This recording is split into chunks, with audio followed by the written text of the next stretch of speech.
We got a call on the first day of my ride-alongs. It was on this very normal suburban street. When I had exited the car and walked up, I could hear agonizing crying from down the street. When I approached, I kind of came across this really incredibly heartbreaking scene of a family in mourning for their son who had just overdosed. It really was one of the harder photos I've ever taken. The family eventually reached out to me and invited me to the funeral. Felt really honored to be there. Everyone had a story to tell about personal addiction or knowing someone that's died from an overdose. It was incredibly emotional for everyone, especially Brian's older brother, Tim. They were two peas in a pod, thick as thieves. From what I understood, Tim and Brian used to use together, and I think Tim carried a burden of the responsibility for Brian's use. What's important to note about heroin is it completely eliminates pain, physical pain and emotional pain, and I think people that are prone to depression and traumatic events in their lives, that is an obvious place to turn to.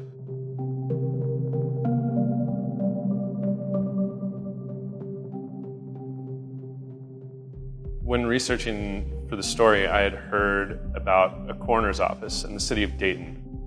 And the coroner there had basically been running out of room for bodies that were coming into the coroner's office. The morgue was at capacity with opioid-related overdoses. He was speaking very candidly about it. The more and more I researched, I realized that this county, Montgomery County in Ohio, had the highest overdose rate in the country per capita. That, to me at least, seemed like the place to go. We were on nonstop ride-alongs. Would do 2 shifts, some days only taking opioid calls. One of the more memorable calls was actually my last day. We got a call for an overdose in North Dayton. Young man must have been in his early 20s. It was almost like he was snoring, but his eyes were more or less kind of rolled back in his head. Just watched Dayton City Fire administer Narcan hit after Narcan hit. His mother was in the room, which was rare. I'd never really kind of seen family be allowed to be in the room when, first responders are working on someone like that. And she was really stoic. I was really surprised. It was almost like she'd seen that before. One of the firefighters mentioned, we're close to our record, which is 14 hits. I guess their personal record within that fire department was 14 hits of Narcan in order to revive someone that's overdosing. By hit 11, he finally came to. Narcan is this really unbelievable miracle drug. It's not unlike a nasal spray. When someone is overdosing on an opiate, your breath slows to a halt.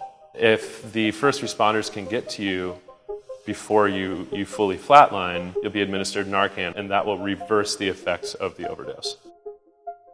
One thing you need to understand with the first responders is there will be times when they're administering Narcan in the morning.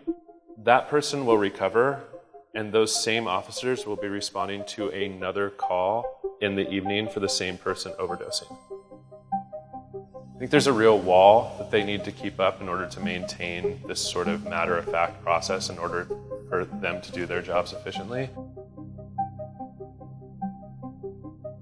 All the officers I rode with knew everybody by first name, knew their parents, knew their sisters. That was something I didn't expect. I don't think law enforcement have a collective hypothesis as to why this is happening. And it'll really depend on who you're speaking to. If you're speaking to a deputy or a police officer who's kind of dealing with it at a street level, they would attribute it to generations of heroin users. Other officers and other people within law enforcement will hypothesize that it had a lot to do with doctors writing prescriptions for pain meds. What we're starting to see now with fentanyl and carfentanil is a far more concentrated form of heroin. It's a synthetic opiate that has hit the market, and this is advantageous for drug traffickers because it's far more condensed, it's far more powerful. They can sell a lot more of it.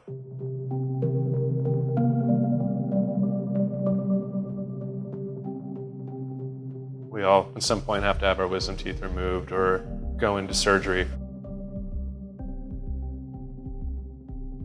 Heroin and opioids, they're an extremely powerful and extremely addictive drug that latches hold of you. The needle doesn't discriminate. It could really be any of us, it could really be any of us.